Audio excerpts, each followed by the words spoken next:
Si vous avez des commentaires, studio@fm93.com. Je suis tombé sur de quoi de bon. Ben, j'avais hâte depuis 6 ans, mais j'en ai pas parlé. D'un coup, j'ai pas le temps, là. Tu sais, des fois, ça...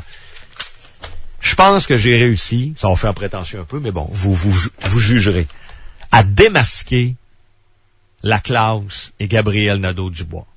Ben comme faut à part ça. Puis, j'ai pas eu besoin de placer un micro caché à quelque part. Juste par hasard tombé sur YouTube sur une conférence de Gabriel Nadeau-Dubois, c'est un des leaders étudiants de la classe les plus radicaux. Et c'est pas une conférence de presse, c'est un enregistrement de quelqu'un qui est dans la salle, puis qui prend son iPhone et qui le tape pendant qu'il donne un discours à Montréal sur la grève. Sur le boycott. Oui, le boycott. Oui! Et là, le vrai visage du mouvement étudiant va vous apparaître un matin en pleine face. Et vous allez voir, je vais aller un petit peu loin, mais attendez d'écouter les cotes. Je vous dis que nous nous sommes fait berner depuis le début. On nous a trompés. Ce qui se passe dans la rue, ça n'a rien à voir avec le gel des frais de scolarité. Vous allez voir, il est très clair. Ça vient pas de moi, là. On va vous le faire entendre. Nous sommes devant un mouvement révolutionnaire, illégal, anarchiste, qui vise ni plus ni moins à imposer ses vues et sa politique d'extrême gauche par la force. Oh, t'es tombé sur la tête à matin, là. Wow! On y allait petite bouchée par petite bouchée. Ça s'est fait quand, ça, à peu près? Ça s'est fait au mois de mars 2013, le 22 mars, à Montréal. C'est sur YouTube. Mais c'est pas un tape, là, officiel. C'est un gars dans la salle, il sort son iPhone. Fait que le son est tel que tel. Je pense qu'on entend bien. C'est dans quel cadre? C'est dans le cadre de la grève. Il s'en va rencontrer des étudiants, le boycott. On l'invite en avant, puis là, il parle. Mais il en dit beaucoup, beaucoup, beaucoup. Nous sommes... Moi, le faire dire par lui-même, vous me croirez pas. Mais il est maintenant démasqué. Et Charest a raison à 100%, puis Beauchamp, de ne jamais négocier avec lui. Première cote. D'abord, vous allez voir que il se prend pas pour de la merde. OK? Et honnêtement, le mouvement là, qui est en train de se faire actuellement, pour eux, ça s'est jamais vu, c'est historique. Vous allez voir, ça va bien au-delà des frais de scolarité. Écoutez bien. Vous avez déclaré la guerre à une génération en entier. Nous avons marqué le sol de l'histoire d'une marque indélébile. Vous nous avez montré la violence de votre monde pour nous permettre peut-être d'un peu mieux imaginer le nôtre. Alors, nous avons marqué le sol de l'histoire. Écoutez bien, il parle d'une grève historique. On a appris c'est quoi la violence d'un système. On a appris ça goûte quoi le poivre de Cayenne. On a appris ça sent quoi les gaz lacrymogènes. Mais surtout, on a appris la résistance. On a appris par centaines de milliers à se battre comme jamais on ne l'avait fait dans nos vies, comme jamais on ne l'avait fait dans l'histoire du Québec. Notre grève, c'est pas l'affaire d'une génération, c'est pas l'affaire d'un printemps, c'est l'affaire d'un peuple, c'est l'affaire d'un monde. Alors, ces gens-là, là, leur discours n'a plus rien à voir avec l'accès à l'éducation. Ils parlent du jamais vu dans l'histoire. Oubliez les patriotes. D'un peuple, oubliez les patriotes. Oubliez les suffragettes. Oubliez la Révolution tranquille. Gabriel Nadeau-Dubois les bat toutes.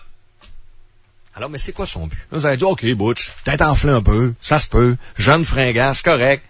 Mais là, il va dévoiler son plan de façon très claire. Que ça n'a rien à voir avec les frais de scolarité. Nous avons planté ce printemps les graines d'une révolte qui ne germera peut-être que dans plusieurs années. Mais déjà, ce qu'on peut dire, c'est que le peuple du Québec n'est pas endormi, pas plus que ne l'est sa jeunesse. Alors, ils ont un plan, là. Un genre de plan quinquennal. Ça vous rappelle pas de quoi, les fameux plans quinquennaux? Il y avait ça en URSS. Alors, c'est un plan d'avenir, là. Ça n'a rien à voir avec ce qui se passe là. Déjà, tu vois qu'il admet que peut-être ça marchera pas là. Mais c'est ce qui s'en vient. C'est quoi qui s'en vient? C'est quoi l'agenda caché? Ben, l'agenda, elle est de moins en moins caché. Nous l'avons démasqué. D'abord, il va préciser les 2 derniers extraits. Quel genre de révolution il veut faire. Parce que une révolution, moi aussi, je vais en faire une en passant. Moi, j'en souhaite une, moi. Plus conservatrice, plus à droite. Mais ma révolution, je veux la faire avec des élections, des manifestations pacifiques. Tranquille, écoutez bien le genre de révolution qu'il veut faire. Il va le dire clairement. Il n'entend pas respecter la loi. On a raison de bloquer l'entrée à nos cégeps, de bloquer l'entrée à nos universités. On a raison de ne pas se laisser impressionner par les injonctions d'un petit con qui a perdu son débat en Assemblée générale, qui a des parents assez riches pour se payer un avocat. Donc un autre... Alors, c'est très clair, là. Nous avons raison de ne pas respecter les injonctions.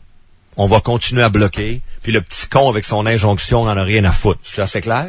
Alors la révolution que nous propose la classe, à la lumière de ce qu'il vient de dire, c'est une révolution illégale et par la force. Oubliez les tribunaux, fuck les injonctions, nous allons forcer.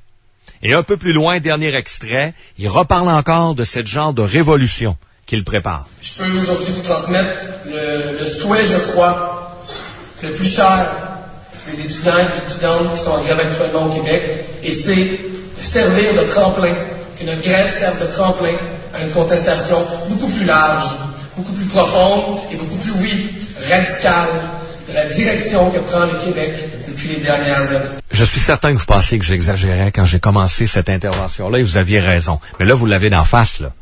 Une révolution radicale et illégale pour amener un gouvernement d'extrême gauche au Québec. Là, Pauline Marois avec son carré rouge. Je vois tous les députés péquistes avec des carrés rouges, toutes les sympathies dans les médias biaisés à propos des supposés étudiants grévistes. Vous invitez Gabriel Nadeau-Dubois, Radio-Canada sont en train d'en faire une star médiatique. Son plan est clair, là. Il l'a dit, ils vont bafouer les injonctions, ils s'en foutent. C'est un tremplin. Qui investissent, qui te fournissent de l'argent, des services.